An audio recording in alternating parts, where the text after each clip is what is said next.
Assalamualaikum warahmatullahi wabarakatuh. Alhamdulillah, selalu kita panjatkan puja dan puji kita kehadirat Allah, satu-satunya pencipta, pemilik, penguasa, semua yang di langit, semua yang di bumi dan semua yang di kedalaman lautan, terjangkau atau tidak terjangkau oleh mata manusia. Zat yang maha hidup, berdiri sendiri, terus menerus mengurus makhluknya, maha kuat, maha adil, maha bijaksana, tidak beranak dan tidak diperanakkan, dan juga tidak ada sekutu baginya dalam setiap kegiatannya. Dia telah menggantungkan segala kebutuhan kita untuk roda kehidupan di muka bumi ini dengan kalimat sederhana, penuh dengan berkah, dikenal dengan kalimat syukur, Alhamdulillah. Maka selalulah basahi bibir dan lidah kita dengan kalimat ini. Juga kita panjatkan selanjutnya salam hormat kita kepada manusia terbaik yang telah disempurnakan oleh Sang Pencipta Allah jalur nasabnya, fisiknya, ilmunya. Orang yang telah ditutup risalah kenabian dan kerasulan dengan diutusnya dan telah membawa kepada kita syariat atau hukum halal haramnya Allah. Apa yang diinginkan dan diperintahkan dan yang dilarang oleh Sang Pencipta. Sehingga tentu kita punya panduan hidup dan kita diperintahkan oleh Allah sebagai pencipta untuk menjadikan manusia ini sebagai suri tauladan kita dari suku, dari bangsa, jenis kelamin manapun. Yang jelas kita diperintahkan untuk menjadikan orang ini sebagai suri tauladan karena memang siapapun yang menjadikannya sebagai suri tauladan pasti mendapatkan kebahagiaan, ketentraman jiwa, solusi-solusi dari masalahnya, kemenangan-kemenangan dari musuhnya. Karena sudah tergambarkan dalam kehidupan manusia terbaik ini semua itu. Kebahagiaan, ketentraman, kemenangan, solusi-solusi dari masalah. Maka tentu berbahagialah orang yang menjadikan manusia ini sebagai suri tauladannya. Dan mengucapkan salam hormat kepada manusia terbaik ini dijadikan ibadah oleh Sang Pencipta Allah. Dan siapapun yang mengucapkannya sekali saja, maka Sang Pencipta Allah akan membalas pada waktu yang sama 10 kali tambahan rahmat. Maka sangat wajar kalau kita selalu membacakan salawat dan taslim kepada Nabi besar Muhammad sallallahu alaihi wasallam. Melanjutkan bahasan kita dalam kitab Tauhid. Dan pada siang ini Bapak Ibu sekalian semoga Allah berkahi, kita akan lanjutkan bab keempat, masalah takut terhadap syirik. Takut terhadap syirik. Tentu sebelumnya sudah kita bahas bab-bab tentang masalah keutamaan bertauhid. Dan bagaimana orang yang bertauhid kepada Allah, dan tauhid artinya mengesahkan Allah, memahami dan mempelajari kandungan hakikat la ilaha illallah yang berarti la ma'buda bihaqqin illallah. Tidak ada Tuhan yang berhak disembah, dan Tuhan artinya penguasa, pemilik, pencipta, pemusnah. Yang berhak disembah, makna sembah adalah tunduk, patuh, cinta, takut, kecuali Allah. Ini namanya bertauhid. Dan siapapun yang bertauhid, maka dia tidak perlu bingung lagi dengan kehidupannya. Karena dia tahu ada Tuhannya. Dia lihat ke langit, apapun dijangkau oleh matanya atau tidak dijangkau. Di bumi, yang dapat dijangkau atau tidak dijangkau oleh matanya. Di kedalaman lautan, kata kuncinya la ilaha illallah. Nggak ada yang mengurus, nggak ada yang menciptakan, nggak ada yang memiliki, nggak ada yang memenuhi semua kebutuhan, tidak ada yang memusnahkan kecuali Allah. Sederhana sekali. Orang banyak menempuh untuk mencari jalan mengenal Tuhan dengan berbagai macam cara. Sampai seorang pemikir dari barat mengatakan, saya pernah mengelilingi seluruh kota-kota dan desa di muka bumi ini. Artinya orang ini memang petualang. Dia bilang, saya pernah temukan desa dan kota yang tanpa pasar. Saya pernah temukan desa dan kota yang tanpa rumah sakit. Ada yang tanpa bangunan-bangunan besar. Tapi saya tidak pernah temukan kota atau desa tidak ada tempat ibadahnya. Ada saja, tetapi mereka tidak tahu siapa yang mereka sembah. Sampai akhirnya ada yang membuat patung, ada yang mengangkat pohon keramat, ada yang menyembah batu dan seterusnya. Tapi kita alhamdulillah dipandu oleh Allah, dia kenalkan dirinya namanya Allah, dia turunkan kitab namanya Al-Quran tinggal dibaca dan diamalkan isinya, dan dia utus utusan dari kalangan manusia seperti kita, Nabi Muhammad SAW, supaya mudah diciplak hidupnya, dipelajari sejarah hidupnya dan kemudian diikuti syariat yang dibawa olehnya. Lalu kemudian akan tergambarkanlah kemenangan, ketentraman dan juga solusi-solusi dari masalah kalau kita melakukan itu semuanya. Teman-teman sekalian, lawan daripada bertauhid adalah syirik. Kalau kita mengisahkan Allah berarti tidak akan pernah kita partnerkan Allah dengan makhluknya. Tapi kalau orang mempartnerkan Allah dengan makhluk, seperti misalnya dia berdoa kepada Allah, tapi dia juga meminta berdoa kepada kuburan. Atau dia mengkultuskan tentang hebatnya sebuah batu, hebatnya sebuah pohon atau biasa dikatakan keramat. Ya. Apalah bentuknya, keris dan yang lain-lain. Dia menganggap ini semua punya kekuatan-kekuatan yang merupakan hak kausalitasnya Allah. Seperti menyembuhkan penyakit, memberikan keturunan, memberikan masalah kehidupan. Ini semua hak kausalitasnya Allah ini, pencipta. Maka akhirnya ada di antara mereka yang memberikan sesajen ke gunung-gunung, ke pohon-pohon, walaupun dia muslim. Menempelkan beragam macam raja-raja atau benda-benda yang diambil dari para syaitan-syaitan, kemudian ditempelkan di rumah-rumahnya, di tubuhnya, diberikan kepada anak-anaknya. Ini semua adalah konsekuensi kesyirikan. Dan ini hukumnya tidak boleh. Allah subhanahu wa ta'ala sangat murkah dengan dosa syirik. Bahkan Allah subhanahu wa ta'ala menjadikan dosa syirik ini adalah induk daripada dosa.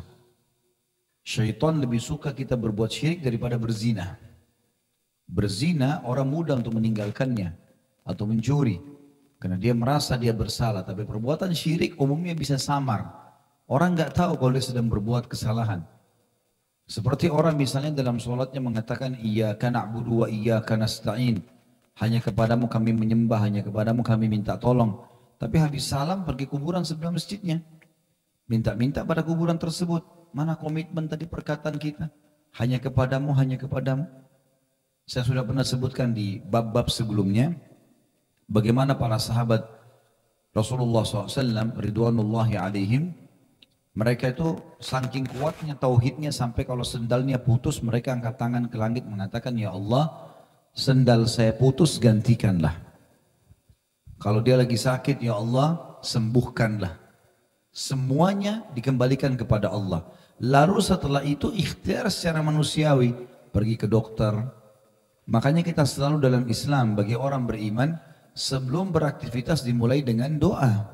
Nah, sebelum makan doa, sebelum minum doa, sebelum keluar rumah doa, sebelum pakai baju, sebelum berhubungan biologi, sebelum tidur, sebelum masuk kamar mandi. Memang kita berdoa, minta dulu perlindungan kepada Allah, baru kita ikhtiar manusiawi. Setelah itu nanti Allah akan berikan taufiknya, Allah akan mudahkan. Allah akan mudahkan obat yang diberikan oleh dokter penyebab kita sembuh. Kebanyakan orang yang tidak paham masalah ini maka dia menomor sekiankan Allah itu. Bahkan tidak diikuti dengan keyakinan malah. Nanti kalau sudah mentok, sudah 30 dokter yang didatangi tidak bisa sembuh, baru kemudian bangun sholat malam. Itu pun masih belum diikuti dengan keyakinan. Diterima enggak ya? Nah ini orang yang ngaco dari atau kacau dari sisi tauhidnya. Padahal sebenarnya dia harus betul-betul kepada Tuhannya kembali.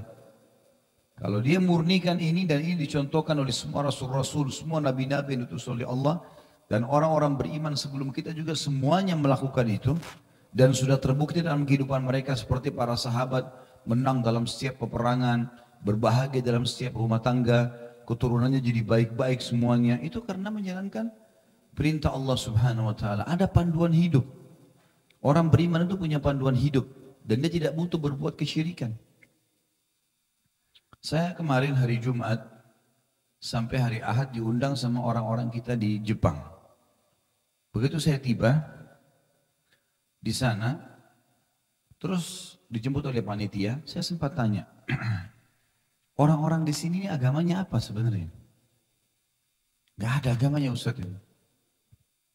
Bahkan bisa dikatakan mayoritas 90% ini orang-orang majus. Majus itu nggak jelas agamanya. Bisa sembah api iya, sembah patung iya, sembah matahari iya. Apa saja yang dianggap ini hebat, orang bicarakan diikutin. Padahal mereka dari sisi teknologi canggih. Gitu ya. Terus saya tanya, baik lebih dalam saya mau tahu. Bagaimana mereka mengatur rumah tangga mereka? Ada orang-orang kita nikah sama orang asli sana. Bagaimana mereka atur rumah tangga? Siapa yang memimpin di rumah tangga mereka ini?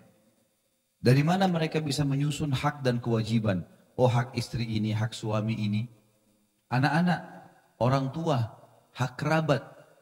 Jawaban mereka tidak ada semua itu. Enggak ada, enggak jelas. Laki-laki sama perempuan menikah, dua-duanya kerja, dua-dua biaya rumahnya. Kalau kita jelas, suami saja, istri biar kaya tetap harus suaminya membiayai, kecuali istrinya yang tanazul, maksudnya mengatakan sudahlah, nggak usah saya dibiayai. Misal, kalau enggak dia punya kewajiban. Kemudian kalau malam, apa programnya? Kalau di rumah, nggak ada program. Sampai ada satu orang di situ kebetulan pernah ngajar di pesantren ayah saya di Makassar, dia lagi menyelesaikan S3. Dia bilang sampai, saya punya beberapa profesor yang tidak jelas. Karena tidak tahu apa kegiatan di rumah, dia juga tidak menganggap ada hak-hak yang harus dia tunaikan untuk istri anaknya. Jadi dia biar hari libur tetap ke kampus, masuk ke lab untuk melakukan ini dan itu. Tidak jelas tujuan hidupnya apa. Kalau lebih jauh lagi kita tanya, bagaimana pendapat mereka dengan masalah kematian? Oh, nggak ada apa-apa. Mati kalau sudah dijadikan debu ditaruh, selesai. Apa di sana nggak tahu, nggak ada apa-apa. Jadi subhanallah beda sekali dengan seorang muslim yang tahu dari mana asalnya. Nabi Adam sama Hawa diceritakan dalam surah Al-Baqarah, tujuan hidup, mana boleh mana nggak boleh, dari makan, minum, pakaian, pendapatan, segala macam. Mati, diceritakan bagaimana mati itu, ada hisab, amal-amal yang kita kerjakan akan ditimbang nanti di hari kiamat.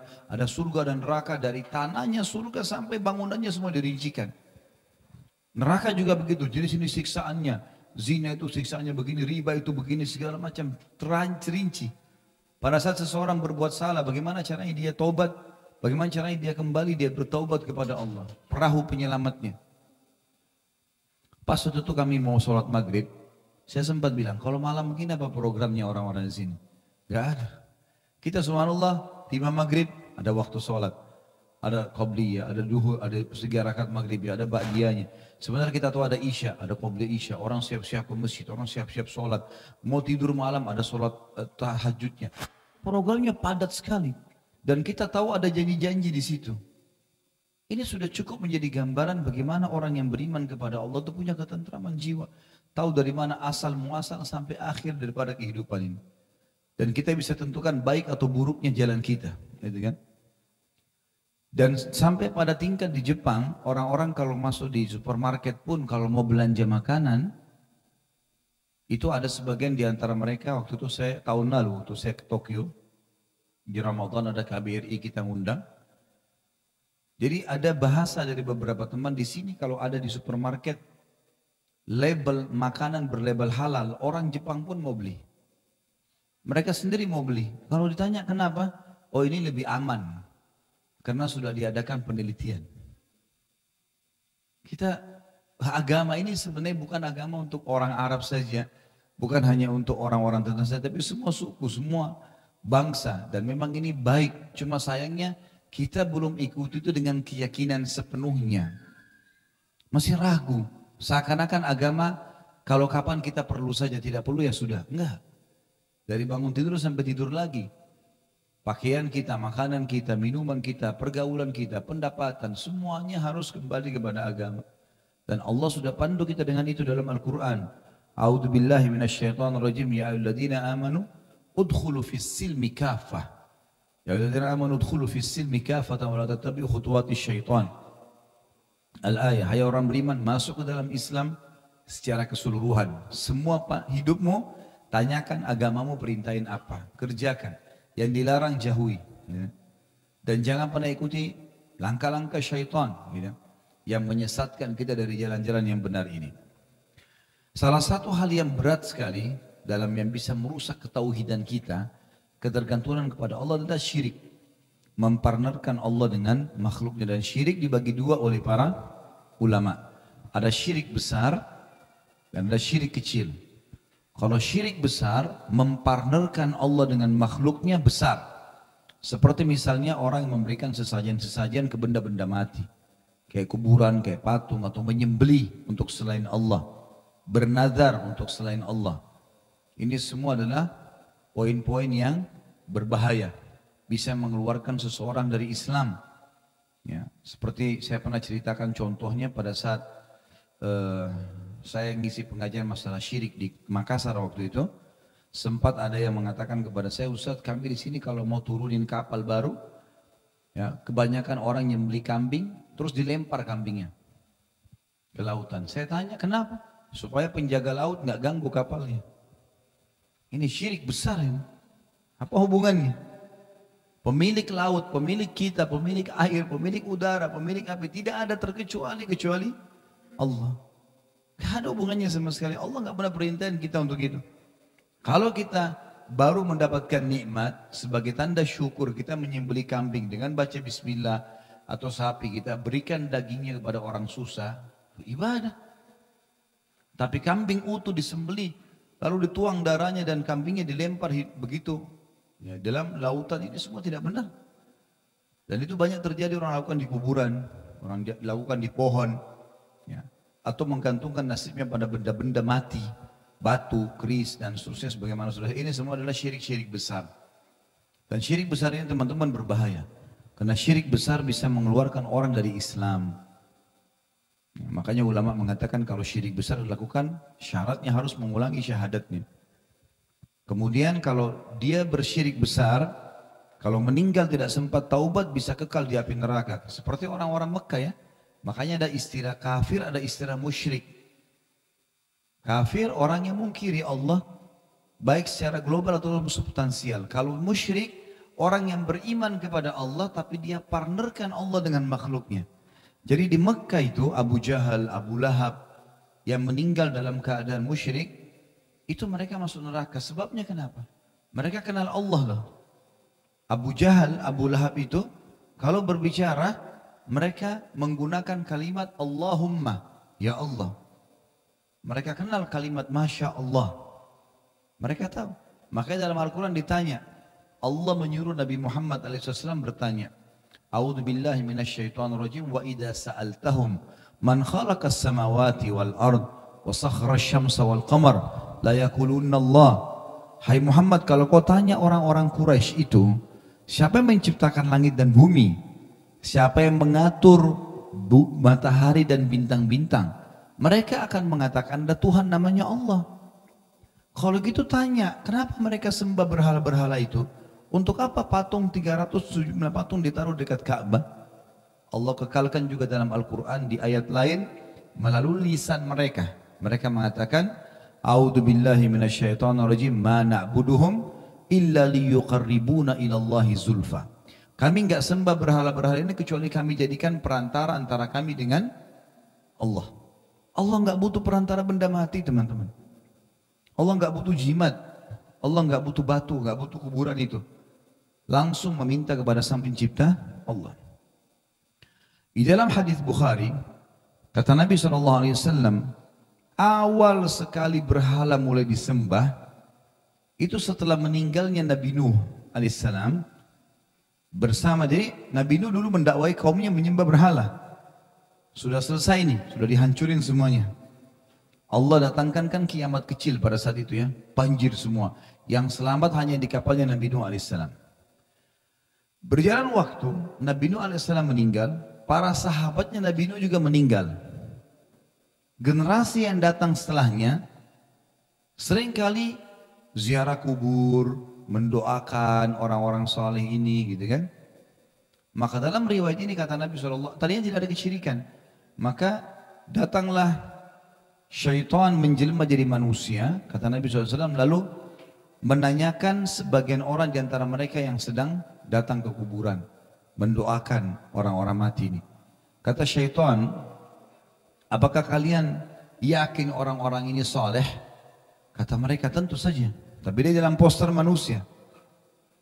Lalu kemudian kata syaitannya, kata iblisnya, kenapa kalian tidak buatkan patung-patung mereka? Jangan disembah. Buat ukir wajahnya. Supaya kalian tidak lupa. Dan letakkan di pintu-pintu masuk rumah kalian atau di tempat-tempat ibadah kalian. Jangan disembah. Supaya kalau kalian lihat, kalian jadi ingat kesolehannya. Udah kalian sembah Allah saja. Masuk akal. Supaya jangan hilang. Kalau kita sekarang kan ada foto. Kalau zaman dulu nggak ada. Maka kebanyakan kalau kita lihat zaman dulu orang mengukir jadi patung kan gitu. Ukir lah, ini dari zaman Nabi Nuh alaihissalam. Udah lama. Dan ini awal kesyirikan kata Nabi SAW. Kembalinya umat manusia menyembah atau mensyirikan Allah. Maka setelah generasi itu mati, mereka nggak buat syirik ini. Cuma buat patung. Minimal sudah ada patungnya dulu.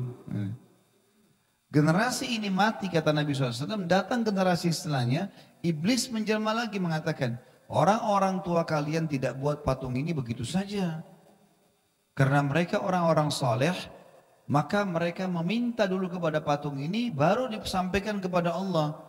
Karena amal kalian masih belum cukup, ini orang-orang soleh. Padahal ini bukan orang solehnya. Beda kasus kalau orang itu masih hidup. Orang tua kita masih hidup, ada seorang ulama yang baik ibadahnya. Lalu kita mengatakan, kalau masih hidup, kalimat ini perlu digarisbawahi. Kita bilang doain saya. Boleh. Silakan sama orang tua kita, sama teman kita. Saya lagi sakit nih, saya lagi ada masalah, tolong doain. Boleh. Para sahabat datang kepada Nabi Muhammad SAW minta didoain. Boleh. Kalau masih hidup. Tapi kalau sudah mati, hati-hati. Makanya setelah Nabi Muhammad SAW mati, tidak pernah ada satu riwayat pun menjelaskan kepada kita, para sahabat datang ke kuburan Nabi, ya Rasulullah tolong saya, ya Rasulullah, enggak pernah. Aisyah itu radhiyallahu anha hidup 30 tahun setelah meninggalnya Nabi SAW. Ini ranjangnya Aisyah, ini kuburannya Nabi, satu kamar, di satu kamar. Enggak pernah Aisyah bilang tadi malam Rasulullah datang kepada saya, ayo sini buka rumahnya silakan masuk minta-minta ke kuburannya Nabi, enggak pernah. Para sahabat lewat, ucapkan salawat kepada Nabi SAW, pergi. Itu yang dilakukan. Begitu pula Nabi SAW contohkan pada saat mendatangi kuburan Baqi, syuhada Uhud. Ya. Nabi SAW lewat, memberikan salam, mendoakan mereka, padahal mereka mati syahid. Enggak pernah dijadikan perantara ini. Kenapa sekarang kita balik nih kasusnya? Kita berbuat kesyirikan-kesyirikan yang kita tidak sadari, seakan-akan sedang ibadah. Padahal mirip sekali perbuatan kita dengan orang-orang kafir Quraisy. Ini berbahaya teman-teman sekalian. Makanya judul kita takut terhadap syirik penting. Karena syirik ini bisa menghancurkan amal yang semuanya. Dan bahkan bisa mengeluarkan seseorang dari Islam. Itu kalau syirik besar. Tentu banyak contoh-contoh. Ya. Di antaranya di Mesir ada sebuah kota namanya Tanta. Situ dulu ada satu orang punya kedudukan di masyarakat. Kemudian orang ini pada saat meninggal ada satu masyarakat wakafkan tanah di dalam kebunnya. Jadi si A meninggal, si B mewakafkan tanah untuk si A. Dibuatlah kuburan. Berjalan waktu, nggak disembah apa-apa kuburan ini, sama sekali nggak disembah.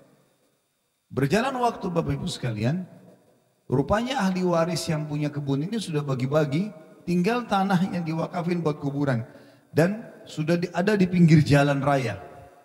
Ini cerita sekian puluh tahun setelahnya.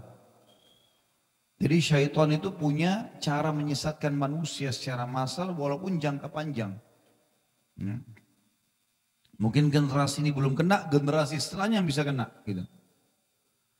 Maka ada dua orang yang fasik datang dari Kairo, 200 kilo kurang lebih dari situ datang, ban mobilnya kempes, pecah, pas di seberang kuburan. Yang satu lagi ganti ban, yang satu lihat ke seberang. Ternyata di seberang itu ada kuburan. Dan dalam hitungan 10 menit rupanya ada 10 orang yang lewat mengucapkan salam ke kuburan itu. Orang ini dasarnya fasik. Fasik ini muslim lebih banyak dosanya. Dia nggak takut sama Allah. Gitu. Belum punya ilmu agama yang cukup untuk itu. Maka dia ambil kaleng kosong, kaleng bekas di situ ada di pinggir jalan diambil, dia nyebrang ditaruh di sebelah kuburan. Lalu dia seberang lagi. Dilihat sama dia dari jauh, dipantau 10 menit kemudian. Ternyata dari 8 orang yang lewat ada 2 taruh duit. Dia bilang sama temannya ada proyek nih. Dia pergi ke toko bangunan sama temannya, beli keramik, beli pagar, diubah tuh kuburan. Dikemas dengan sebagus mungkin. Sampai sekarang terkenal itu di Mesir. Dibuat keramik bagus, pasang kelambu segala macam, tulis kuburannya Syekh. Kuburannya alim ini. Silakan yang mau minta-minta boleh. Taruh celengan yang bagus. Mereka pantau dari jauh. Malam begitu dibuka, kotak amalnya penuh. Sekarang, ini bukan sekarang ya. Ini saya diceritain oleh guru saya waktu saya tingkat 4 kuliah di Fakultas Dakwah di Madinah. Waktu itu tahun 1998. Kata beliau, sekarang maksudnya tahun 1998 ya. Allahu alam kalau hari kita sekarang 2017 nih. Tapi yang jelas pada saat itu, dosen saya Dr. Fahad Suhaimi hafidhahullah, beliau mengatakan, pada saat itu ya, sudah dibangun masjid untuk kapasitas 1000 orang, kuburan tengah-tengah, masjid dibuat. Dan setiap hari orang berbuat kemusyrikan. Tawaf di kuburan itu, minta-minta, taruh air, ambil tanahnya. Paketnya sudah ada itu. Paket kuburan selalu sama itu ya. Jual tanah, taruh air, ya. Minta-minta sudah satu paket. Yang tadinya untuk Allah dialihkan ke situ tuh. Padahal batu itu tidak ada gunanya sama sekali. Gitu. Maka dia bilang, dan kotak amalnya itu bisa mencapai 1 juta jenih. Kalau kita sekarang mungkin bisa 3 miliar. Dari kotak amal, dia hidup dari situ. Dia tidak peduli orang ribuan mau sesat, yang penting saya dapat duit. Dan umumnya lokasi syirik ini sebabnya. Ujung-ujungnya duit. Duit semua ini. Kalau kita lihat, duit semua ini. Jadi pasar di sekitar kuburan, orang transaksi, udah jadi jadikan sebagai tradisi. Belum lagi syaitan banyak menghiasi mereka, banyak pengakuan-pengakuan mereka. Oh, di kuburan orang soleh ini pernah saya lihat penampakan orang pakai imamah putih, memberikan wasiat begini dan begini. Rasulullah nggak pernah nampakin dirinya kepada para sahabat setelah mati. Ada yang lebih baik daripada Rasulullah? Pakai akal sehat Bapak Ibu sekalian. Masalahnya kita banyak ditipu gara-gara itu. Duit semuanya. Ujung-ujungnya kasih duit. Nah, ini bahaya sekali, ini nggak boleh, perbuatan syirik. Ya, makanya kita harus khawatir ini membatalkan tauhid kita. Dan syaitan lebih suka itu daripada Bapak Ibu zina. Zina haram, tapi itu lebih disuka karena ini bisa langsung selesai, ini senjata pamungkas buat syirik, maka bisa kufur, gitu kan? Bahaya sekali. Ya, jadi harusnya kita hati-hati. Ini banyak fenomena-fenomenanya terjadi begitu. Begitu pula kita lihat di Indonesia banyak sekali lah. Di gunung dianggap kadang-kadang prasasti, nggak ada apa-apanya, palsu dibuat prasasti, nggak ada apa-apa sama sekali. Ya. Saya pernah datang ke Pulau Kayangan di Makassar, teman-teman Makassar pasti tahu. Waktu itu kebetulan saya masih dosen di Makassar, mungkin sekitar 12 tahun yang lalu. Saya masih ngajar di beberapa kampus, kemudian ada teman saya dari Mekah, Syekh Ali Ar-Rimi. Beliau ngajar waktu itu di IAIN, waktu masih IAIN namanya. Ngajar di situ 4 tahun. Dia bawa istrinya. Ada satu orang juga yang mengabdi di UMI pada saat itu 4 tahun juga. Yang jelas mereka minta, Khalid liburan nanti hari Sabtu Ahad. Kami mau keluar dari kota Makassar, tapi tidak usah yang jauh-jauh. Saya bilang, yang saya tahu di sini ada pulau, cuma sebentar 15 menit, 20 menit naik boat. Mau, ayo. Baiklah pergi ke sana. Tapi nggak nginap, cuma datang bawa makanan gitu. Saya subhanallah selama ini waktu masih kecil sering gitu, saya tidak pernah keliling-keliling pulau itu, nggak pernah gitu. Pas tiba di sana, dia bilang sama saya, Khalid kita keliling-keliling, saya mau lihat pulau ini. Ayo sudah ayo, jalan kaki, muter-muter sambil ngobrol gitu. Tapi saya diskusi sama dia masalah agama. Nah, beliau juga pada saat itu kebetulan MA dari Ummul Qura dan dosen di Ummul Qura gitu. Jadi sering saya diskusi. Waktu lagi muter-muter, entah saya tahu, tidak ingat ya di titik mana, lewat ada kayak kotak, kayak rumah kecil gitu, di tanah, di bawah pohon. Saya begitu lewat, saya coba lihat ada tulisan, ini kuburannya siapa gitu ya. Siapa yang mau minta-minta sini silahkan. Ada tulisannya begitu. Ada kotak amal di situ. Persis subhanallah yang terjadi di Mesir. Persis, ujung-ujungnya kotak amalnya. Duitnya. Orang mau syirik minta pada kuburan itu tidak masalah. Bapak Ibu sekalian coba tangkap rasionalnya. Kalau orang soleh itu di kuburan, dan batu dan tanah itu juga bermanfaat buat kita, ya, maka bagaimana dengan Tuhannya orang itu dan batu itu? Allah Maha Hidup. Angkat tangan ke langit, bukan ke situ. Orang mati itu butuh sama kita. Kenapa kita bacakan salawat pada Nabi SAW? Nabi sudah diampuni dosanya. Apa itu salawat? Tambahan rahmat. Karena orang pun membutuhkan tambahan rahmat. Walaupun itu baginda Nabi SAW. Maka kita selalu bacakan salawat-salawat. Kata Nabi SAW, kalau tiba hari Jumat, berbanyaklah salawat untukku, karena siapa yang salawat sekali akan dibalas 10 kali. Kenapa? Ada motivasinya. Kita juga dibalas tambahan rahmat 10 kali. Kenapa sahabat kita katakan radhiyallahu anhum, ridwanullahi alaihim? Kenapa orang mati kita sering katakan almarhum atau yarhamullah atau rahimahullah, rahimahullah gitu. Doa semua. Memang begitu kita diperlukan untuk itu. Kalau orang-orang seperti Nabi, seperti para sahabat yang jelas-jelas sudah kealimannya, ada jaminan-jaminan surga yang didapatkan kepada mereka melalui wahyu, itu saja begitu, apalagi kalau orang-orang yang lain. Mau kiai, mau guru, mau semua, mereka butuh tetap kepada kita doa. Bukan kita yang minta, orang hidup masih bisa memberikan kepada orang yang mati, tapi orang mati nggak bisa. Mereka sudah tidak bisa. Itulah syariat agama kita yang sebenarnya. Maka jangan nodahi tauhid kita dengan syirik, Bapak Ibu sekalian. Itu syirik besar. Kalau syirik kecil, sama saja dosa besar ya, mempartnerkan Allah tapi diistilahkan besar sama kecil untuk lebih memahami. Syirik kecil adalah riya. Dan riya artinya bisa maknanya dua, memperindah ibadah yang tadinya untuk Allah, untuk makhluk, tadinya untuk Allah dialihkan untuk makhluk, atau dasarnya dari awal dia berbuat ibadah, jenisnya jenis ibadah untuk Allah kayak sholat, kayak puasa, tapi untuk makhluk. Artinya di sini perbedaannya adalah ada orang yang tadinya mungkin sholat, pada saat dia sholat dia ikhlas karena Allah, Allahu Akbar, baca iftitah, baca Al-Fatihah, tapi di tengah jalan setelah waladhdallin amin, syaitan bisikin, tuh di sebelahmu ada mertuamu tuh, itu ada atasan, orang lagi lihat kamu tuh, ya khusyukkan sholat, keraskan suara, lamain doanya, jangan angkat kepalamu dari sujud, apalah, nah, bisikan syaitan. Ya. Kalau dia iakan, maka dia kena riya. Ini makna definisi pertama riya adalah dia mempartnerkan Allah dalam ibadah itu dengan makhluk. Sholatnya untuk karena Allah yang perintahin, tapi dia di tengah-tengah ikutkan dengan makhluk. Akhirnya doa pun bukan lagi karena berharap balasan dari Allah, tapi berharap pujian dari orang itu. Masuk dalam masalah riya adalah berbuat gerakan-gerakan ibadah, kayak sholat, kayak puasa, segala macam, tapi dari awal, bukan di tengah-tengah, dari awal untuk makhluk memang. Ini biasa sifatnya orang munafik. Jadi dia tidak akan sholat kecuali dilihat. Kalau nggak ada orang lihat, nggak bakal sholat. Masuk masjid tunggu dulu, ada orang nggak? Ada orang baru dia takbir. Itu pun di dekatnya orang itu. Allahu Akbar sengaja. Nah, ada fakir miskin lewat, tidak ada orang lihat, nggak mau keluarin.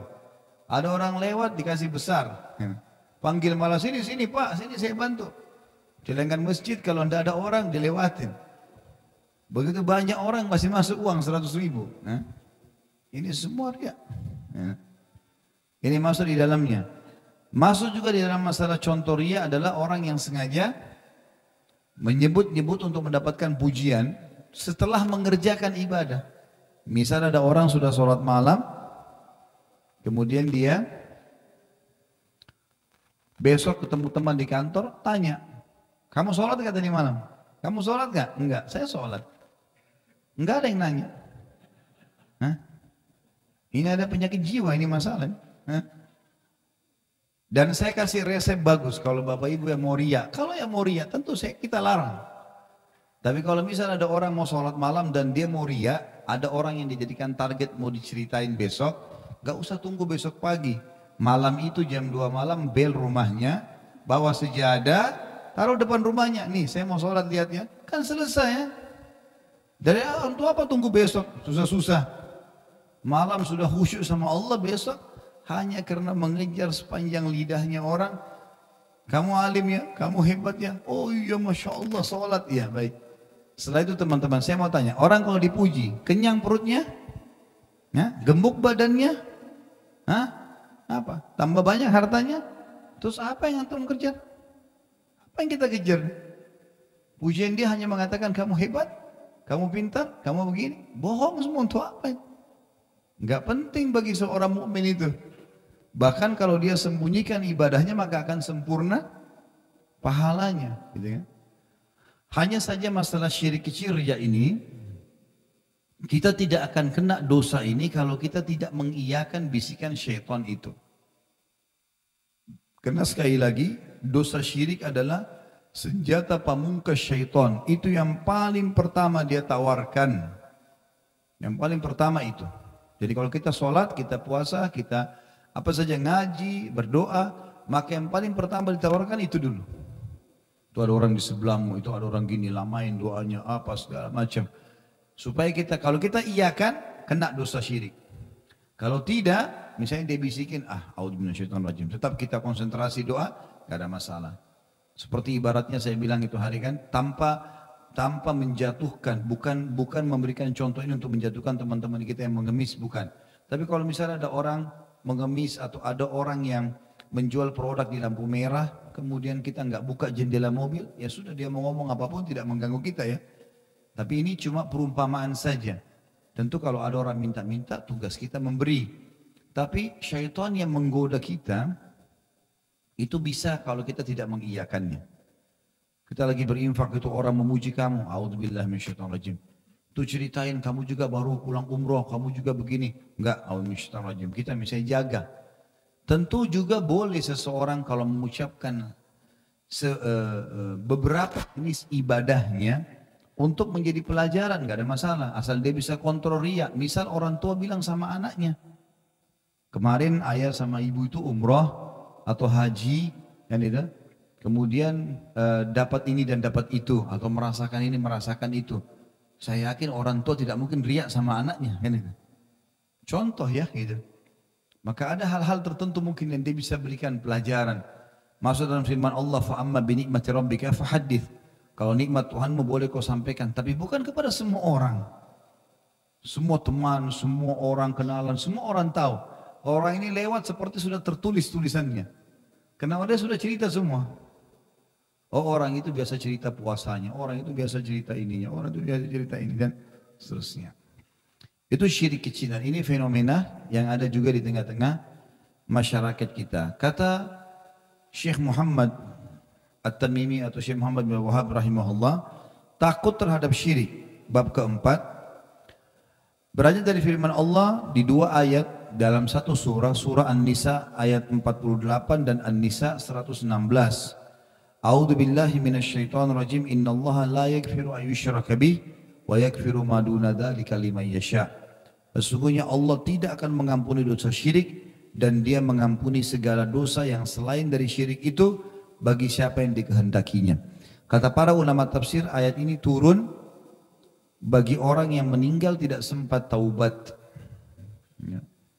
Jadi kalau misalnya orang meninggal berbuat syirik, dia tidak sempat taubat sebelum meninggal, kemudian ditimbang amalnya hari kiamat, semua selain syirik masih ada kemungkinan Allah maafkan. Mau zinanya, mau ribanya, mau segala, tapi dia terancam bisa masuk neraka. Cuma masih bisa Allah maafkan. Cuma kalau dosa syirik nggak bisa dimaafin lagi sama Allah. Makanya ayat ini mengatakan, atau ayat ini menjelaskan, kata para ulama, syirik adalah dosa yang paling besar, induk. Juga tentu ada sabda Nabi SAW ya, yang berbunyi di sini tidak disebutkan hadisnya. Ijtanibu sab'al mubiqat, jauhilah atau hindarilah 7 dosa yang membinasakan. Yang pertama adalah syirik, disebutkan. Kata Nabi SAW, asyirku billah 1, as-sihir, sihir 2, gitu kan? Hukukul walidain, durhaka dengan orang tua 3. Kemudian aklu malal yatim, memakan hartanya anak yatim 4. Wa aklur riba, memakan riba 5. Kemudian yang ke-6, tawalli yawmaz zahf, lari dari kancah peperangan. Orang Islam tidak boleh lari. Menghadapi musuh, menang, atau kita mati syahid. Dan mati syahid kemenangan yang utama. Nggak boleh lari, nggak ada pengecut dalam Islam. Kemudian yang terakhir adalah qadhful muhsanatil mu'minatil ghafilat. Menuduh seorang wanita mukminah yang baik-baik berzina. Ya, ini atau menuduh laki-laki baik-baik atau orang mukmin baik-baik berzina. Nah, ini termasuk induk dosa besar. Tapi saksi bahasan kita yang pertama adalah syirik. Kemudian juga dikatakan oleh beliau atau beliau mengangkat dalil yang kedua surah Ibrahim ayat 35. Nabi Ibrahim alaihissalam terkenal dengan orang yang paling ya, rutin atau bapak pembantah kesyirikan. Ya. Karena beliau alaihissalatu wassalam betul-betul waktu di kota Babilonia sendirian. Satu kota menyembah patung. Dilawan sama dia sampai dibakar dia nggak peduli. Jadi orang yang luar biasa dan dia memasukkan dalam doanya agar jangan sampai dia dan keturunannya menyembah berhala. A'udzu billahi minasyaitonir rajim wa junubni wa baniya an na'budal asnam. Dan jauhkanlah aku beserta anak cucuku dari menyembah berhala-berhala. Begitu pula yang pertama memasukkan berhala di jazirah Arab itu namanya Amr bin Luhai. Begitu juga awalnya. Amr bin Luhai ini Mekah tadinya tidak ada buat kemusyrikan. Dari semenjak meninggalnya Ibrahim dan Ismail alaihi wassalatu wassalam, ibadah berjalan sesuai dengan syariat Nabi Ibrahim. Kemudian datanglah satu suku namanya Khuza'ah. Datang lalu merebut Mekah dari suku Jurhum. Setelah itu suku Jurhum karena kalah, mereka menimbun air Zam-Zam. Jurhum ini orang yang bertauhid kepada Allah, gitu kan? Termasuk Nabi Ismail AS menikah dengan keturunan Jurhum. Waktu mereka kalah berperang direbut Mekah oleh suku Khuza'ah, salah satu pimpinan Khuza'ah namanya Amr bin Luhai. Suku Jurhum kena sakit hati, ditimbunlah sumur Zam-Zam. Jadi selama 300 atau 500 tahun tidak ada Zam-Zam pada saat itu. Amr bin Luhai ini bingung, dia jemaah haji banyak, dia mau kasih minum dan makan, bagaimana caranya? Dulu ada air Zam-Zam, dia tidak tahu di mana lokasinya, nggak ada yang sampaikan ke dia. Maka satu waktu dia pergi ke negeri Syam, ada beberapa orang di situ sembah berhala. Orang yang menyembah Allah musyrik, dan mereka musyrik. Mereka tahu ada Tuhan Allah tapi patung-patungnya diminta-minta, tolong bantu kami, tolong begini. Sama patung-patung itu. Maka kata Amr bin Luhai, apa ini yang kalian buat? Kata mereka, kami sembah ini. Ini perantara antara kami sama Allah nih. Inilah yang menyembuhkan kalau kami sakit, inilah yang memberikan kami keturunan, inilah yang memudahkan rezeki kami, dan seterusnya. Kata Amr bin Luhai, kasih saya beberapa, saya beli. Patung biasa, batu, seperti biasa dipahat-pahat, diukir-ukir. Dia bisa bentuk matanya sendiri, dia bisa ya hancurin, dia bisa warnain bebas gitu. Diambil sama dia dibawa ke Mekah. Lalu dia taruh di dekat Ka'bah. Disuruh masyarakat Mekah karena dia sebagai raja sembah nih patung. Sembah patung ini, minta patung ini jadi perantara sama Allah. Mulailah masyarakat ikut nyembah. Gitu. Lama-lama dia suruh setiap suku harus beli patung satu-satu. Taruh di pintu gerbang sukunya. Lama-lama dia suruh seluruh masyarakat Mekah buat patung. Dan karena ramainya orang-orang Mekah buat patung, jemaah haji pada datang pada saat itu. Kan haji dari zaman Nabi Ibrahim alaihissalam. Bukan cuma syariat Nabi Ibrahim sudah naik haji. Maka datang jemaah haji lihat orang-orang Mekah pada nyembah berhala. Apa ini? Oh ini perantara dengan Allah. Lalu mereka jual, terjadilah transaksi. Ujung-ujungnya duit lagi nih. Nah. Uang, beli uang, transaksi. Mulai tersebar seluruh patung-patung ke Jazirah Arab. Orang pulang jemaah haji bawa patung. Bawa pulang patung. Itu oleh-olehnya. Kata Nabi Muhammad SAW apa? Aku diperlihatkan Amr bin Luhai di neraka, isi perutnya keluar karena disiksa, panasnya neraka karena dia yang pertama mengubah ajarannya Ibrahim alaihissalam. Ini berhala. Jadi jangan coba-coba masukkan yang begitu-begitu di rumah, nggak ada kebutuhan semua. Ini bahaya sekali, ya. Dan juga teman-teman, maaf saya bahasakan ini karena sesuai dengan pengalaman, kalau lagi safar ke luar negeri, tidak selamanya harus beli khasnya negeri itu, ya. Apalagi negara itu bukan negara Islam. Orang pergi Jepang, orang pergi Cina, beli ini, beli macam-macam, ada tulisannya, dia nggak ngerti apa artinya. Mungkin itu panggil-panggil dewa itu. Hah? Oh yang penting sudah pernah tahu ke sana, enggak Pak. Enggak usah itu gitu, bisa yang lain lah. Saya tidak, jangan sampai berhubungan dengan ritual. Ada bahkan banyak orang Islam yang bawa patung, bawa pulang patung gitu kan. Bawa pulang ini, bawa pulang itu, macam-macam. Ya ini bahaya sekali. Maka harus hati-hati, dan bahkan bukan cuma negara non-muslim, negara Islam pun begitu. Kemarin untuk kami umroh terakhir plus Turki, saya baru tahu juga, padahal sudah yang kedua kali saya berangkat gitu. Dari seorang jemaah yang memang sudah rutin ikut pengajian saya di YouTube, dia baru umroh kemarin. Dia bilang sama saya, Ustaz, saya tadi tanya mutawifnya, ada yang tour leadernya namanya Umar, orang asli Turki yang lagi bawa. Dia bilang, saya tanya, ini kenapa di Turki ini banyak sekali ada kayak bulat, ada kayak gambar lingkaran hitam di dalamnya. Di mana-mana ada, hampir semua tokonya orang Turki ada itunya. Dijual di pasar-pasar gitu. Rupanya saya juga belum tahu. Jemaah ini nanya kepada orang asli Turki yang sedang memimpin di bus. Ya. Kemudian dia bilang, oh ini orang Turki bilang mata iblis. Apa itu maksudnya mata iblis? Ya kalau ini ditaruh di rumah, ditaruh di badan, bisa selamat dari godaan syaitan. Lihat bagaimana syaitan mengelabui mereka ya. Kesannya bahkan dengan batu itu bisa selamat dari syaitan, padahal syaitan lagi numpuk di situ. Hah? Ini bahaya sekali nih, bergantung pada benda-benda begini. Gitu. Saya hanya naik di bus sebelah, itu kebetulan dua bus di sebelah ini yang ada Umar itu, saya datang temuin dia, waktu saya turun saya tanya, Umar saya mau tanya, ada jemaah saya yang bilang begini, benar nggak? Oh iya memang benar, keyakinan orang Turki. Makanya saya waktu masuk di pasar lihat, oh ada itu, dianggap kayak pelarisnya. Dan bahkan dijual jadi souvenir, seluruh dunia ini kalau datang ke Turki beli itu. Hampir semua jam, dinding, ada itunya dibawa 3-5 biji. Jadi kayak sudah menjadi simbol gitu.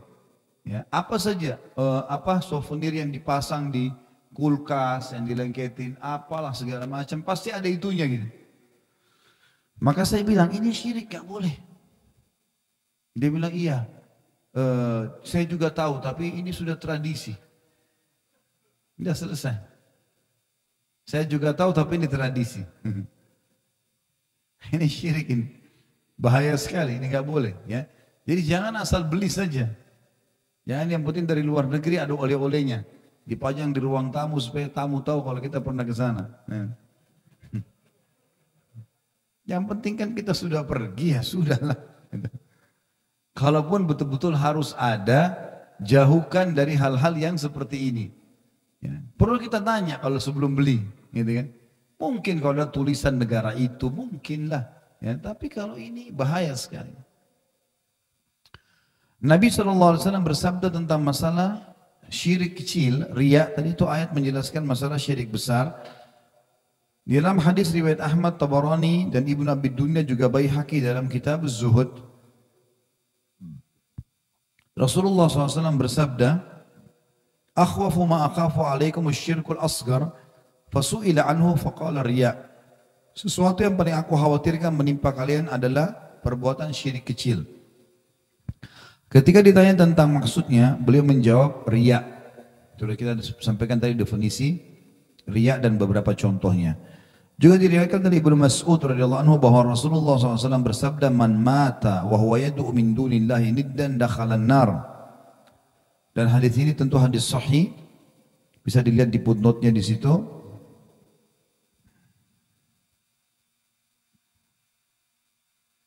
Diriwayatkan oleh Imam Bukhari. Kata Nabi SAW, barang siapa yang mati dalam keadaan menyembah sesembahan selain Allah atau mempartnerkan Allah dengan makhluknya, niscaya ia akan masuk ke dalam neraka. Juga di dalam riwayat yang lain, Imam Muslim meriwayatkan dari Jabir radhiyallahu anhu bahwa Rasulullah SAW bersabda, "Man laqiya Allah la yusyriku bihi syai'an dakhala al-jannah." Waman laqiyahu yusyriku bihi syai'an dakhalan nar. Barang siapa yang menemui Allah mati dalam keadaan tidak berbuat syirik kepadanya sedikit pun, pasti masuk surga. Tetapi barang siapa yang menemuinya mati dalam keadaan berbuat sesuatu syirik kepadanya, maka pasti masuk neraka. Ya. Juga dalam sebuah hadis qudsi, sebenarnya tidak disebutkan dalam buku kita, tapi ada hadis sahih riwayat Bukhari. Kata Nabi SAW, Allah berfirman, wahai anak Adam, kalau engkau bertemu denganku pada hari kiamat, membawa dosa penuh jagat, dan engkau datang tidak berbuat syirik kepadaku, maka aku akan datangkan pengampunan sepenuh jagat itu juga. Asal tidak syirik. Syirik ini berat sekali, berat. Ya. Makanya saya bilang syaitan lebih suka kita syirik daripada berbuat dosa-dosa yang lain. Tentu ini bukan menggampangkan dosa lain, zina juga berat, ya, riba juga berat, tetapi syirik ini induknya. Bisa membatalkan ketauhidan kita. Karena orang kalau tidak buat syirik teman-teman, dia mudah kembali kepada Allah lah. Kalau dia bertauhid kepada Allah, Allah memasukkan keimanan dalam hatinya, dia zina, dia takut, akhirnya dia taubat. Masih bisa dia kembali ke jalan Allah. Tapi kalau syirik ini susah. Dia terlilit karena dia berkeyakinan itu bisa memberikan manfaat kepada dia. Dan itu bahaya, dia susah meninggalkannya. Kata beliau di sini, kandungan bab ini yang pertama, syirik adalah perbuatan dosa yang harus ditakuti dan dijauhi. Yang kedua, riya termasuk perbuatan syirik. Yang ketiga, riya termasuk syirik asgar atau kecil. Kalau teman-teman yang pegang buku bisa lihat footnote nomor 18 di bawah, syirik ada dua macam. Pertama syirik akbar atau besar, yaitu memperlakukan sesuatu selain Allah sama dengan Allah dalam hal-hal yang merupakan hak khusus baginya, bagi Allah. Kedua syirik asgar atau kecil, yaitu perbuatan yang disebutkan di dalam Al-Quran dan As-Sunnah sebagai suatu syirik, tapi belum sampai ke tingkat syirik akbar. Adapun perbedaan di antara keduanya adalah, yang pertama, syirik akbar menghapus seluruh amal. Amal-amal yang lain habis semua, dirusak sama dia. Sedangkan syirik asgar, syirik kecil atau riya, hanya menghapuskan amal yang disertainya saja. Jadi orang kalau lagi sholat dia riya, maka yang hancur cuma sholat itu. Bukan dia ganggu sholat kita yang lain atau puasa kita. Tapi kalau syirik besar, semuanya habis. Karena dianggap kita keluar dari Islam. Gitu. Yang kedua, syirik akbar mengakibatkan pelakunya kekal dalam api neraka seperti orang-orang musyrik Mekah. Sedangkan syirik asgar tidak demikian. Kalau dia buat riya, kalau syirik kecil, dia disiksa di neraka sesuai dengan kadar dosa riyanya, kemudian dia masuk ke dalam surga. Yang ketiga, syirik akbar menjadikan pelakunya keluar dari Islam, sedangkan syirik asgar tidak menyebabkan pelakunya keluar dari Islam. Ini sudah kita jelaskan tadi. Kemudian yang keempat, syirik asgar, ini maksudnya kandungan bab ya, adalah perbuatan dosa yang paling dikhawatirkan oleh Rasulullah SAW terhadap para sahabat. Padahal mereka adalah orang-orang saleh. Artinya harus hati-hati. Kalau bisikan syaitan datang jangan diiyakan. Dan kalau sudah beramal jangan diceritakan. Udah. Satu keadaan saja, kalau kita memang melakukan ibadah yang dasarnya harus dilihat orang, maka tinggal kita jaga hati kita. Misal saya mau ke masjid, ada yang tanya mau kemana Pak? Mau ke masjid. Nah, tinggal kita kontrol gitu ya. Kalau ditanya kita jawab ya. Yang biasanya membuka pintu riya, kalau tidak ditanya ceritain. Yang saya bilang tadi penyakit jiwa ini ya. Gak ada angin, gak ada apa. Kamu puasa? Kamu puasa? Saya puasa. Enggak ada yang nanya. Semua orang satu ruangan kantor diceritain semua. Yang kelima, surga dan neraka adalah dekat. Ya, karena memang di sini dikatakan siapa yang meninggal tidak berbuat syirik masuk surga, siapa yang syirik masuk neraka. Ya. Dan memang ini surga dan neraka sekarang sudah ada. Sudah ada di antara hadis yang membuktikan itu adalah hadis yang sahih kata Nabi SAW, kalau seseorang memohon surga dalam harinya itu, kayak kita sekarang hari ini, mohon 7 kali agar dimasukkan dalam surga, maka surga meresponnya sambil berkata, ya Allah, dia memohon masuk kepadaku, masukkanlah ia. Dan siapa yang memohon berlindung dijauhkan dari neraka, maka 7 kali, maka neraka akan berkata, ya Allah, dia berlindung dariku, maka selamatkan dia dariku. Jadi surga neraka itu ada dan sangat dekat dengan kita. Bahkan sabda Nabi SAW, seseorang yang lebih dekat dengan surganya daripada tali sendalnya sendiri, dan seseorang lebih dekat dari nerakanya daripada tali sendalnya sendiri. Bapak Ibu pegang dari saya ini, istiqomah saja, sabar dalam ketaatan ini. Halal nikmatin, haram tinggalkan, tunggu sampai mati. Ini semua akan didapatkan. Dan memang ada kebahagiaan. Allah datangkan banyak sekali manfaat dengan orang baik. Allah buat orang baik itu disuka sama manusia. Orang tolak ukurnya begini. Kalau Bapak Ibu mau tahu Anda ini baik atau tidak, bayangkan kalau kita mati sekarang, penilaian orang apa? Begitu saja. Kalau kita selama hidup bakti sama orang tua, sholat di masjid, kita suka dermawan, bantu orang. Kalau kita meninggal, orang akan bilang, oh si fulan itu suka dermawan, bantu orang. Oh orang itu sholat ke masjid, orang itu baik. Pasti kan begitu. Tapi kalau orang buruk, coba kalau dia mati, dikenang apa? Oh orang itu syukur dia mati itu. Itu suka gunjing orang. Itu si fulan, oh lisannya tajam. Oh orang itu begini. Kan gitu. Jadi begitu saja konsekuensinya kira-kira seperti apa gitu. Saya punya sahabat dekat di Madinah namanya Dr. Hussein. Saya pernah kami sudah sepakat untuk saling mencintai karena Allah gitu. Ini sunnah Nabi SAW, kita pilih seseorang yang soleh, kita jadikan sebagai sahabat dekat. Kadang-kadang kalau kami saling telepon, sepakat untuk saling menasehati.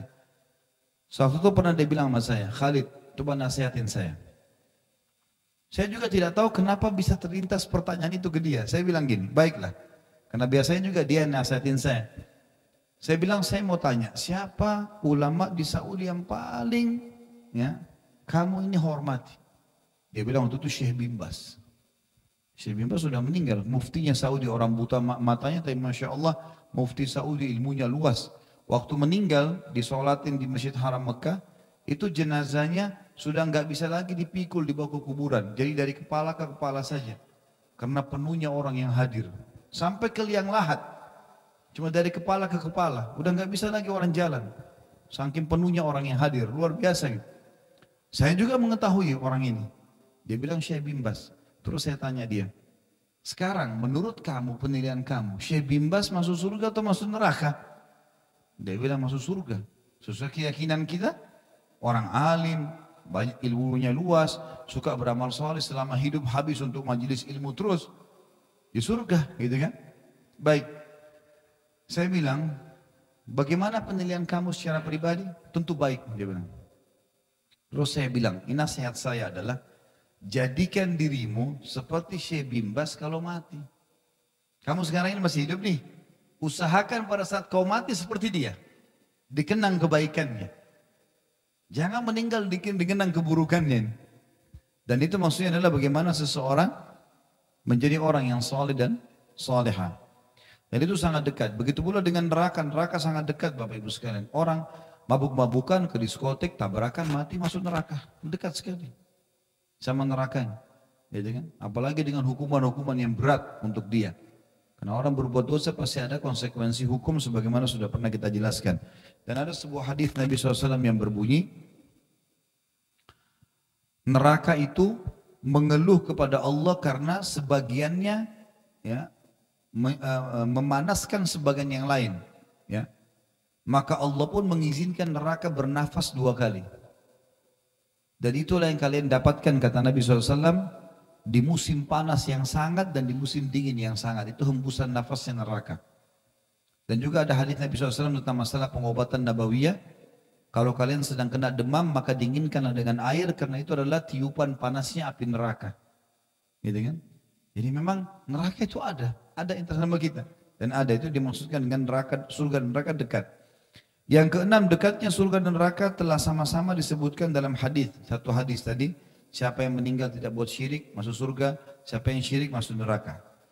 Kemudian yang ketujuh, barang siapa mati dalam keadaan tidak berbuat syirik kepada Allah sedikit pun pasti masuk surga. Tetapi barang siapa mati dalam keadaan berbuat sesuatu syirik kepadanya, maka pasti masuk neraka. Sekalipun dia termasuk orang yang paling banyak ibadahnya. Yang kedelapan, masalah penting yaitu bahwa Nabi Ibrahim alaihissalam memohon kepada Allah untuk diri dan anak cucunya supaya dijauhkan dari perbuatan menyembah berhala. Berarti kita dianjurkan untuk menyebutkan itu. Ya Allah, selamatkan aku dan keturunanku dari menyembah berhala. Ini bahaya sekali. Dan jauhi semuanya bergantung pada benda-benda seperti ini. Kalau dikasih sama orang batu kah, kertas kah, suruh taruh di dompet, apa segala macam, jangan dilakukan. Udah nggak ada gunanya gitu. Saya subhanallah kemarin mengisi di Blok M sampai akhirnya baru saya tahu banyak yang menyampaikan. Sampai di Indonesia ada keyakinan untuk menahan buang air besar, buang air kecil, taruh batu kerikil di kantong. Nah, apa hubungannya kerikil dengan itu? Masuk WC selesai. Hah? Ada saja. Ya. Keyakinan yang berbahaya, tidak ada gunanya. Ya. Kemudian yang kesembilan, Nabi Ibrahim mengambil pelajaran dari keadaan sebagian besar manusia, yaitu bahwa mereka adalah sebagaimana beliau berkata dalam surah Ibrahim ayat 36, A'udzu billahi minasyaitonir rajim, Rabbi innahunna adlalna katsiran minan nas. Ya Tuhanku, sungguhnya berhala-berhala itu telah menyesatkan kebanyakan manusia. Yang ke-10, bab ini mengandung tafsir kalimat la ilaha illallah. Sebagaimana dalam hadis yang diriwayatkan oleh Al-Bukhari, yaitu pembersihan diri dari syirik dan pemurnian ibadah kepada Allah. Jadi hadis-hadis yang sudah kita sebutkan tadi adalah pemurnian tauhid kepada Allah. Dan yang terakhir yang ke-11 adalah keutamaan orang yang dirinya bersih dari syirik. Ya, sebagaimana sudah disebutkan tadi di dalam hadis-hadis atau dalil-dalil yang sudah kita sebutkan. Mungkin begitu saja. Kita berdoa kepada Sang Pencipta Allah agar majelis kita diberkahi olehnya dan dijadikan sebagai tambahan amal kita pada hari kiamat. Semoga seluruh amal yang pernah kita kerjakan sekecil sampai sebesar apapun sampai menjelang ajal datang nanti diterima dengan kemahamurahannya Sang Pencipta. Dan semoga semua dosa yang pernah kita kerjakan, terutama yang mengikuti acara pengajian kita ini, baik yang hadir di tempat ini ataupun yang mengikuti secara live ataupun yang mengulanginya nanti, semuanya dosa-dosanya diganti dengan kemahamurahan Allah menjadi pahala. Dan juga kita berdoa agar semua yang sakit disembuhkan penyakitnya, terlilit utang dilunasi utangnya, yang masih belum mendapatkan hidayah dimudahkan dapat hidayah, yang belum dapat pasangan yang baik diberikan pasangan soleh dan soleha, yang belum punya keturunan diberikan keturunan yang soleh dan soleha, dan juga semoga Indonesia menjadi negara yang aman, damai, tentram. Selalu saja kaum muslimin berada di bawah ukhuwah Islamiyah, diangkat perselisihan di antara mereka, ibadah-ibadah mereka kembali kepada Al-Quran dan Sunnah, dan mereka selamat dari kesyirikan. Dan semoga Allah mengangkat semua fenomena syirik tidak terkecuali di negara kita ini dan di seluruh negara kaum muslimin. Dan kita selalu doakan saudara kita di Palestina, di Syria, di Yaman, di Irak, di Myanmar, di Ahsa, dimanapun mereka berada sedang tertindas, semoga Allah ikhlaskan niat mereka, terima para syuhada mereka, mulakan Islam di tangan mereka dan tangan kita semua, dan semoga Allah partisipasikan kita bersama mereka di pahala, baik dengan doa, dengan harta dan juga dengan jiwa kita.